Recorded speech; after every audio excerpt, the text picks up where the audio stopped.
Hi hello. അപ്പോൾ എല്ലാവർക്കും flower കാർഡിൻ്റെ പുതിയൊരു എപ്പിസോഡിലേക്ക് സ്വാഗതം. അപ്പോൾ കഴിഞ്ഞ വീഡിയോയ്ക്ക് നിങ്ങൾ തന്നൊരു റെസ്പോൺസിന് ഒരുപാട് നന്ദിയുണ്ട് കേട്ടോ. കാരണം ആ 3 പ്ലാന്റിൻ്റെ കോംബോ കുറേ പേര് നമ്മൾ മേടിക്കുകയുണ്ടായി. അപ്പോൾ ഒരുപാട് പേർക്ക് അത് ഉപകാരപ്പെട്ടു നിങ്ങൾ വിശ്വസിക്കുന്നു.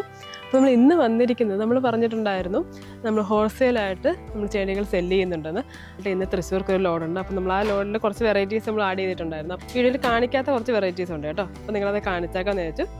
നമുക്ക് വീഡിയോയിലേക്ക് പോകാം. നമ്മൾ ആദ്യം പരിചയപ്പെടാൻ പോകുന്നത് ന്യൂസാൻഡ എന്ന് പറയുന്നൊരു വെറൈറ്റിയാണ് കേട്ടോ. നല്ലൊരു റെഡിൽ സൈഡിൽ കൂടെ ഒരു വൈറ്റ് ബോർഡർ പോകുന്നൊരു അടിപൊളി വെറൈറ്റിയാണ്. കോഡ് നമ്പർ 21 ആണ് കേട്ടോ. അപ്പോൾ അടുത്ത് നമ്മൾ പരിചയപ്പെടാൻ പോകുന്നത് റോ റെഡ് ആണ് കേട്ടോ. കോഡ് നമ്പർ 12 ആണ്. നല്ല അടിപൊളി വെറൈറ്റിയാണ്. സിംഗിൾ പെറ്റലിൽ ഏറ്റവും കൂടുതൽ ഡിമാൻഡുള്ള ഒരു വെറൈറ്റിയാണ് കേട്ടോ. നല്ലൊരു ഡാർക്ക് റെഡിൽ സൈഡിൽ കൂടെ ചെറിയൊരു ബ്ലാക്കിഷ് കളർ വരുന്നുണ്ട് കേട്ടോ. നല്ല വലിപ്പമുള്ള പൂക്കളാണ്. അടുത്തത് കോഡ് നമ്പർ 6 ആണ്.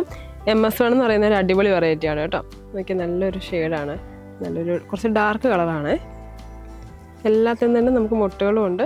നല്ല സൈസുള്ള പ്ലാന്റുകളാണ്. അപ്പോൾ ഇത് കോഡ് നമ്പർ 5 ആണ്. പേളാണ് കേട്ടോ. നമ്മൾ കഴിഞ്ഞ വീഡിയോയിൽ ഇത് കാണിച്ചതായിരുന്നു. പക്ഷേ എങ്കിൽ ഇപ്പോൾ എല്ലാത്തിലും പൂക്കളായിട്ട് വരുന്ന നിൽക്കുന്നത് കാണുമ്പോൾ നിങ്ങളെ കാണിക്കാതിരിക്കാൻ തോന്നുന്നില്ല. അടിപൊളിയായിട്ട് എല്ലാത്തിലും പൂക്കളും മുട്ടുകളും ഒക്കെ ആയിട്ട് നിറഞ്ഞു നിൽക്കുകയാണ് നമ്മുടെ പേള് കേട്ടോ. അപ്പോൾ അടുത്ത് നമ്മുടെ യെല്ലോ റെഡ് എന്നറിയപ്പെടുന്ന ഒരു വെറൈറ്റിയാണ്. കോഡ് നമ്പർ 30 ആണ് കേട്ടോ. നല്ലൊരു യെല്ലോ ഷെയ്ഡിൽ ഒരു പിങ്ക് സ്ട്രൈപ്പ് വരുന്ന ഒരു അടിപൊളി വെറൈറ്റിയാണ്.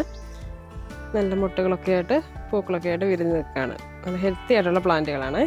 ഇത് കോഡ് നമ്പർ 15 ആണ്. 20 എന്നറിയപ്പെടുന്ന ഒരു അടിപൊളി വെറൈറ്റിയാണ് കേട്ടോ. അപ്പോൾ നമ്മൾ കഴിഞ്ഞ വീഡിയോയിൽ അതിൻ്റെ പൂക്കൾ കാണിക്കാനുണ്ടായിരുന്നില്ല. ഇപ്പോൾ തന്നെ എല്ലാം തന്നെ ബഡ്സും പൂക്കളുമായിട്ട് നിറഞ്ഞു നിൽക്കുകയാണ്. ബഡ്സും പൂക്കളൊക്കെ ആയിട്ട് നിറഞ്ഞു നിൽക്കുന്ന ചെടികൾ ആവശ്യമുണ്ടെങ്കിൽ തീർച്ചയായിട്ടും നമ്മൾ ഈ 20 നിങ്ങൾക്ക് ബുക്ക് ചെയ്യാവുന്നതാണ് കേട്ടോ. നല്ലൊരു ഡാർക്ക് മജന്ത ഷെയ്ഡാണ് കേട്ടോ. നല്ല ഭംഗി അതിൻ്റെ ഫ്ലവേഴ്സ് കാണാൻ തന്നെ. അടുത്തത് BKK എന്നറിയപ്പെടുന്ന ഒരു വെറൈറ്റിയാണ്. കോഡ് നമ്പർ 11 ആണ് കേട്ടോ. നല്ലൊരു പിങ്ക് ഷെയ്ഡിൽ ഉള്ളിലും ഒരു പിങ്ക് സ്ട്രൈപ്പ് വരുന്ന ഒരു നല്ല വെറൈറ്റിയാണ്. ഒരുപാട് പൂക്കളുണ്ടാവും. എപ്പോഴും നന്നായിട്ട് പൂക്കളുണ്ടാകുന്ന ഒരു വെറൈറ്റിയാണ്. ഇതിൻ്റെ കോഡക്സൊക്കെ നോക്കിയത് അത്യാവശ്യം നല്ല സൈസുള്ള കോഡക്സാണ്. നല്ല ഹെൽത്തി ആയിട്ടുള്ള പ്ലാന്റുകളാണ്. അപ്പോൾ അടുത്തായിട്ട് നമ്മൾ പരിചയപ്പെടാൻ പോകുന്നത് നമ്മുടെ കോഡ് നമ്പർ 58 ആണ് കേട്ടോ. ഒരു മജന്തയും പർപ്പിൾ ഷെയ്ഡും കൂടെ മിക്സ് ആയിട്ട് വരുന്ന ഒരു അടിപൊളി വെറൈറ്റിയാണ്. നല്ല ഭംഗിയാണ് ഇതിൻ്റെ പൂക്കൾ കാണാൻ. അപ്പോൾ എല്ലാം തന്നെ നല്ല ഹെൽത്തി ആയിട്ടുള്ള പ്ലാന്റുകളാണ്. പൂക്കളും ബഡ്സുകളും ഇതിനകത്ത് അവൈലബിൾ ആണ് കേട്ടോ. അപ്പോൾ ഇന്നത്തെ ഈ വീഡിയോ നിങ്ങൾക്ക് എല്ലാവർക്കും ഇഷ്ടപ്പെട്ടു എന്ന് ഞങ്ങൾ വിശ്വസിക്കുന്നു. അടുത്തൊരു വീഡിയോ ആയിട്ട് ഞങ്ങൾ ഉടനെ തന്നെ വരുന്നതായിരിക്കും. അപ്പോൾ ഞങ്ങളുടെ ചാനൽ നിങ്ങൾക്ക് ഇഷ്ടപ്പെടുന്നുണ്ടെങ്കിൽ തീർച്ചയായിട്ടും ഞങ്ങളുടെ ചാനലിന് സബ്സ്ക്രൈബ് ചെയ്യുക. അതുപോലെ ഫാമിലീസിനും ഫ്രണ്ട്സിനും അടിയിൽ നിന്ന് ചെടികൾ ഇഷ്ടമുള്ളവരുണ്ടെങ്കിൽ തീർച്ചയായിട്ടും അവർക്കൊന്ന് ഷെയർ ചെയ്ത് കൊടുക്കണം കേട്ടോ. അപ്പോൾ അടുത്തൊരു വീഡിയോ ആയിട്ട് വരുന്നതുവരെ ബൈ ബൈ.